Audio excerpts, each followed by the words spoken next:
মানে এই ম্যাচ হারলো বাংলাদেশ, এই ম্যাচটাও হারলো বাংলাদেশ। অবশ্যই এত অবাক হচ্ছে কেন? জিম্বাবুয়ের বিপক্ষে সিরিজের প্রথম ওয়ানডে ম্যাচে আমাদের সামনে টার্গেট ছিল 142 রান, সেই ম্যাচে 25 রানে হেরেছি। এই ম্যাচে টার্গেট তো আরও 106 রান বেশি, 248 রান।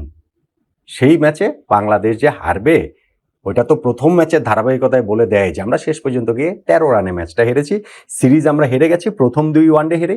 ঘরের মাটিতে আমরা যে ওয়েস্ট ইন্ডিজ, পাকিস্তান, নিউজিল্যান্ড, অস্ট্রেলিয়ার বিপক্ষে টানা 4টা ওয়ানডে সিরিজ জিতেছি, বিদেশের মাটিতে গিয়ে জিম্বাবুয়ের কাছে সিরিজের প্রথম 2 ম্যাচ হেরে বিশাল একটা হোঁচট আমরা খেলাম। না, আমাদের 2027 বিশ্বকাপে সরাসরি কোয়ালিফাই করাটা এখনো হুমকির মুখে না, কিন্তু যখন ওই অঞ্চলটাতেই বিশ্বকাপ হবে, ওই আফ্রিকাতে, সেইখানটাতে যদি আমরা জিম্বাবুয়ের কাছে সিরিজের প্রথম 2টা ম্যাচে এরকম সুবিধাজনক অবস্থানে থেকে হেরে যাই, আগামী বছরের ওয়ানডে বিশ্বকাপের ভবিষ্যৎ নিয়ে তাই বড় প্রশ্নের সামনেই পড়ে যেতে হচ্ছে। এবং এই ম্যাচটাতে হারাতে ওই অত অবাক হওয়ার আরেকটা কারণ হচ্ছে বাংলাদেশ এই ম্যাচটা জেতার অবস্থাতে ছিল, খুব সহজেই জেতার অবস্থাটা ছিল। ভাই আমাকে বলেন, এখনকার ওয়ানডে ক্রিকেটে শেষ 15 ওভারে 90 রান প্রয়োজন, হাতে 7 উইকেট, এটা আমরা নিতে পারবো না। শেষ 10 ওভারে 57 রান প্রয়োজন, হাতে 5 উইকেট, এটাও পারবো না। শেষ 5 ওভারে 30 রান প্রয়োজন, হাতে 4 উইকেট, এইটাও পারবো না। আমরা তো আসলে কিছুই পারি নাই, তা পারবোটা কি? বাংলাদেশের ব্যাটিংটা অনেকদিন ধরেই যে আমাদেরকে ভোগাচ্ছে, এবং সেইখানটাতে এই ম্যাচেও আমরা যেভাবে এক্সপোজ হয়েছি, গত ম্যাচে তো হয়েছি 142 টার্গেট করতে গিয়ে আমরা 116 রানে অল আউট হয়ে 25 রানে ম্যাচটা হেরে গিয়েছিলাম। আর এই ম্যাচে সেটা যে রিকভার করার সুযোগ ছিল, শুরুতে সেই প্ল্যাটফর্মটা আমরা পেয়েছিলাম, কিন্তু শেষ দিকে গিয়ে বাংলাদেশের বিচ্ছিরি ব্যাটিং এর কারণে ম্যাচটা আমরা যাচ্ছে তাই এইভাবে হেরে গেলাম, সিরিজটাও আমরা হেরে গেলাম। টার্নিং পয়েন্টের আলোচনা করতে হলে তাই এই ব্যাটিং ব্যর্থতার কথাটাই কি সবচেয়ে আগে আসবে না? হ্যাঁ, জিম্বাবুয়ে 247 রান করেছে, যেই রানটা তাদের করার কথা ছিল না। আমরা শুরুতেই তাসকিনের প্রথম 2 ওভারে 2টা উইকেট পেয়ে গেছি, নাহিদ রানাও উইকেট শুরুতে তুলে নিয়েছেন, আমরা ওদেরকে ওই 3টা উইকেট পাওয়ার প্লেতে তুলে নিয়েছি।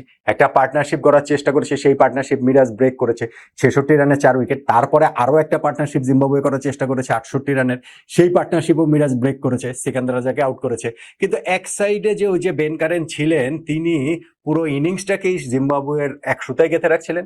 তাই তিনি শুরুর দিকে একটা টাফ চান্স দিয়েছিলেন ক্যাচের, সেইটা আমরা অ্যাভেল করতে পারিনি, রান আউট চান্স অ্যাভেল করতে পারিনি, ফলে এইটা আমাদেরকে এইটার খেসারতটা দিতে হয়েছে। ফাইনালি গিয়ে তিনি 111 রানে নট আউট ছিলেন। আর শেষ দিকে গিয়ে 38 বলে 58 রানের যে ঝড়ো ইনিংসটা খেলা হলো, সেইখানটাতে তো বাংলাদেশ ম্যাচ থেকে অনেকখানি পিছিয়ে গিয়েছে বলতে পারতেন, যে কেননা তাতে স্কোরটা 250-র কাছাকাছি চলে যায়। শেষ 10 ওভারে ওরা 85 রান তোলে, লাস্ট ওভারটাতে তাসকিনের করা সেইখান থেকে তারা 22 রান তুলে ফেলে।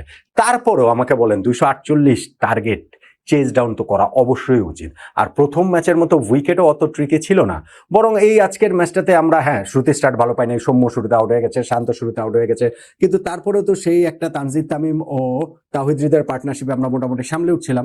50 করার পর তানজিদ তামিম নিজের উইকেটটা বিলিয়ে দিয়ে আসলেন, কিন্তু তারপরেও আবারও সেই তাওহিদ হৃদয়ের সঙ্গে নুরুল হাসান সোহানের যে পার্টনারশিপ, যেটা আমি বলছিলাম যে শেষ 15 ওভারে আমাদের 90 রান প্রয়োজন, 90 বলে 90 রান প্রয়োজন, 84 বলে 78 রান প্রয়োজন 14 ওভারে আর কি, হাতে 7 উইকেট আছে, সেইখান থেকেও আমরা ম্যাচটা জিততে পারিনি। তাওহিদ হৃদয় তিনি আউট হয়ে গেলেন, তিনি উইকেটটা ছুড়ে দিয়ে আসলেন স্কোয়ার লেগে ক্যাচ দিয়ে, এবং তারপরে গিয়েও আমাদের ওইখানটাতে মোসাদ্দেক হোসেন সৈকত এলেন এবং গেলেন, যেই পুল করার চেষ্টা করলেন মিডনে ক্যাচ দিয়ে। তারপর আমাদের 10 ওভারে তো 57 রান প্রয়োজন ছিল, হাতে 5 উইকেট নিয়ে নুরুল হাসান সোহান এবং মেহেদী হাসান মিরাজ ছিলেন লাস্ট রেকগনাইজ প্লেয়ার ব্যাটিং এর কথা যদি আপনি বলেন। এবং যখন আমাদের ওরকম একটা অবস্থা থেকে 49 বলে 41 রান প্রয়োজন, হাতে 5 উইকেট নিয়ে, এই অবস্থাতে কি এখনকার ওয়ানডে ম্যাচ কোনো টিম হারে? আমরা হেরে গেলাম কেননা ওই সময় নুরুল হাসান সোহান একটা অহেতুক ফালতু বাজে একটা আউট হয়ে গেলেন।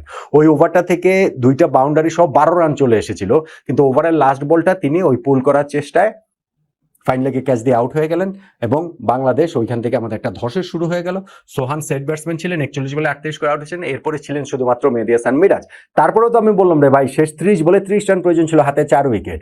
পৃথিবীর কোন দেশে টেলেন্ডার এরকম ভঙ্গুর যে শেষ 30 বলে 30 রান 4 উইকেট নিয়ে করতে পারে না? আমরা করতে পারি নাই।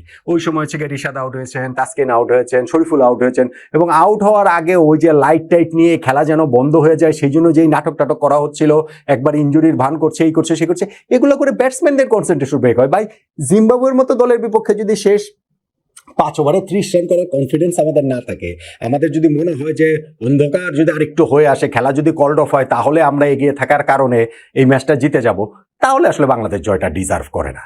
এবং সত্যি সত্যি যখন আমরা ওই 3টে উইকেট হারালাম, ছিলেন শুধুমাত্র মিরাজ শেষ ভরসা হয়ে।